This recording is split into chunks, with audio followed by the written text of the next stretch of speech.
Charles law. इसका भी सबसे पहले वो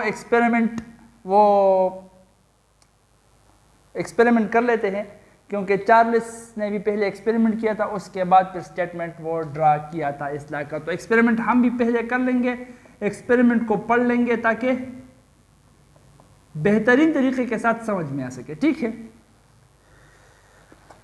देखो एक्सपेरिमेंट चार्ल्स ने किस तरह किया। वही 3 फैक्टर्स है, प्रेशर, वॉल्यूम और temperature.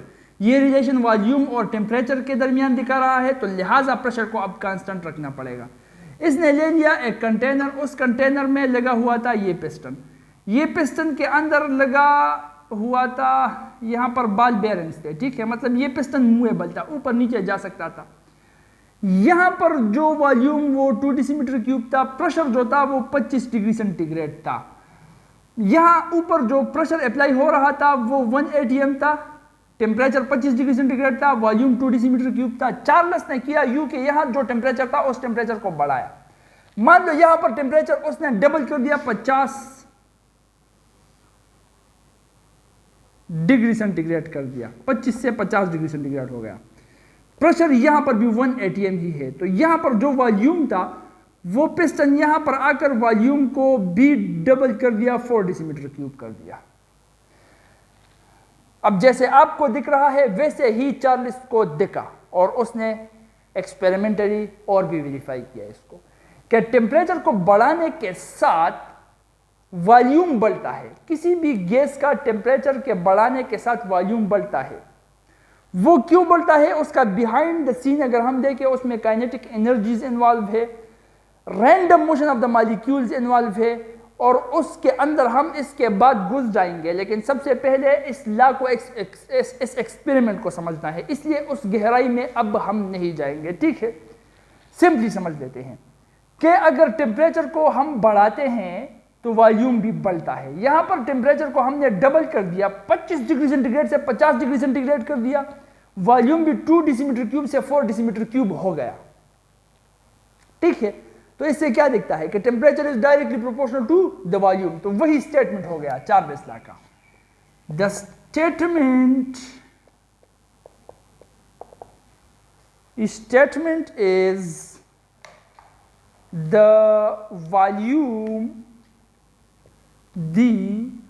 Volume of a gas is directly related to the temperature।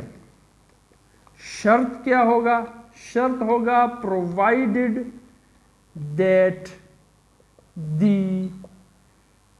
pressure should be kept constant। Pressure को कांस्टेंट रखना पड़ेगा, ये शर्त है। क्योंकि अगर प्रेशर में छेड़खानी की तो प्रेशर में छेड़खानी की वजह से टेम्परेचर और वॉल्यूम में क्या रिलेशनशिप है वो हम प्योरली नहीं निकाल सकते, क्योंकि प्रेशर भी फिर वॉल्यूम को छेड़ेगा। ठीक है, अच्छा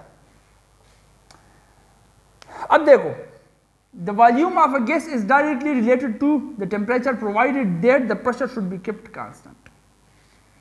वॉल्यूम एक गैस का वो टेम्परेचर के साथ डायरेक्टली रिलेटेड है। मतलब अगर टेम्परेचर को हम बढ़ाएंगे तो वॉल्यूम भी बढ़ेगा, टेम्परेचर को हम कम करेंगे तो वॉल्यूम भी कम होगा, प्रोवाइडेड दैट। शर्त ये है कि temperature should be kept constant.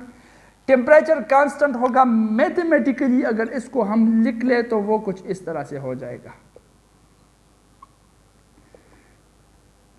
Volume is directly proportional to the temperature. Proportionality sign को हटाए तो V is equal to K T, K constant है। K की वैल्यू निकाले तो K is equal to T को यहां पर ले आएंगे, यहां ये नोमेरेटर है, मल्टीप्लिकेशन में है, इक्विलिटी के इस तरफ अगर ट्रांसफर करना चाहे तो डिनोमिनेटर बन जाएगा, नीचे आ जाएगा, V डिवाइडेड बाई टी हो जाएगा। अब यहां पर ये जो टेम्परेचर है इसको मैं T1, ये जो वॉल्यूम है इसको V1, यहां पर टेम्परेचर को बढ़ा दिया इसको T2, यहां पर जो वॉल्यूम बढ़ गया है उसको V2 कहूंगा। ठीक है, केस नंबर 1 है, ये केस नंबर 2 है। केस नंबर 1 के लिए मैं ये लिख रहा हूं केस नंबर 1 फर्स्ट के लिए मैं ये लिख रहा हूं, ये बन जाएगा k is equal to V1 divided by T1, क्योंकि यहां पर V1 और T1 है। केस नंबर सेकंड के लिए अगर यही मैं लिख लूं k इज इक्वल टू वो हो जाएगा V2 डिवाइडेड बाई T2। अब k तो k है, k कांस्टेंट है, 1 2 इसमें है नहीं, इसका मतलब लेफ्ट हैंड साइड जब बराबर है, एक दो इक्वेशंस के लेफ्ट हैंड साइड बराबर है तो इसका मतलब उसके राइट हैंड साइड भी बराबर है, तो ये बन जाएगा V1 divided by T1 is equal to V2 divided by T2, and this is the final equation for the Charles law. This is the equation through which we can solve the numerical problems in the exercise of your book. There are a lot of numerical problems given, and we should solve that after it by using this final equation, inshallah, right? तो ये हुआ statement, mathematical derivation, experiment, diagrammatic explanation, इसका भी देख लेते हैं।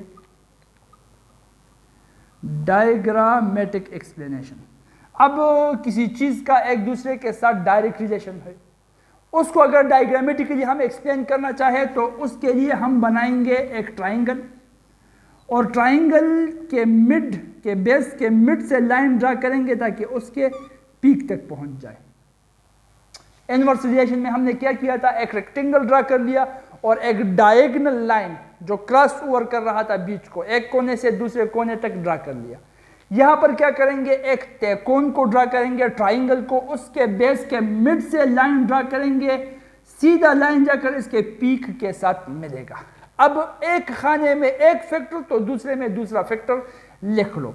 यहां पर मैं लिखूंगा V1 तो यहां पर बन जाएगा T1, यहां पर V2 तो यहां पर T2, यहां पर V3 तो यहां पर T3, यहां पर V4 तो यहां पर T4 एक्सप्लेन हो गया। देखो V1 छोटा है तो T1 भी छोटा है, V2 बड़ा हो गया तो T2 भी बड़ा हो गया, V3 और बड़ा हो गया, T3 और बड़ा हो गया, V4 बहुत बड़ा हो गया, T4 बहुत बड़ा हो गया। इसका मतलब अगर एक फैक्टर बढ़ रहा है तो दूसरा फैक्टर भी उसके साथ बढ़ रहा है। डायग्रामेटिकली हमको यह बताता है कि volume is directly proportional to right the temperature. अच्छा, क्या बच गया पीछे, ग्राफिकल एक्सप्लेनेशन। ग्राफिकली अगर इसको हम दिखाना चाहे तो हाँ, न्यूमेरिकल्स एक्सरसाइज में मौजूद है, वो इंशाल्लाह हम करेंगे, ठीक है। एक्सरसाइज में जो न्यूमेरिकल्स है उनको हम सॉल्व करेंगे। ग्राफिकली इसको हम इस तरह से करते हैं कि उसी तरह से y एक्सिस पर लिया वॉल्यूम, तो x एक्सिस पर लिया टेम्परेचर, ये 0 से 1 2 3 सो ऑन, ये 0 से 1 2 3 सो ऑन इस तरफ बढ़ेगा। अब एक्सपेरिमेंटली यहां पर टेम्परेचर है और मान लो वॉल्यूम यहां पर है, तो यहां पर डॉट आ गया। अब टेम्परेचर को आपने बढ़ा दिया तो वॉल्यूम भी बढ़ जाएगा, तो डॉट यहां पर आ जाएगा। टेम्परेचर को और बढ़ा दिया तो वॉल्यूम और बढ़ जाएगा, तो यहां पर डॉट आ गया। टेम्परेचर को और बढ़ा दिया तो वॉल्यूम और बढ़ जाएगा, यहां पर डॉट आ गया। टेम्परेचर बढ़ गया, वॉल्यूम बढ़ गया, यहां पर डॉट आ जाएगा। इन डॉट्स को अगर हम मिलाएं तो इससे निकल आएगा एक स्ट्रेट लाइन, और स्ट्रेट लाइन हमको दिखाता है डायरेक्ट रिलेशन। तो ग्राफिकली भी ये एक्सप्लेन हो रहा है कि temperature is directly proportional to the volume is directly proportional to the temperature provided that the pressure should be kept constant. तो इस तरह से हम चार्ल्स लॉ की एक्सप्लेनेशन कर लेते हैं। इसको भी लिख लो, इसके बाद एब्सोल्यूट जीरो कर लेते हैं, ठीक।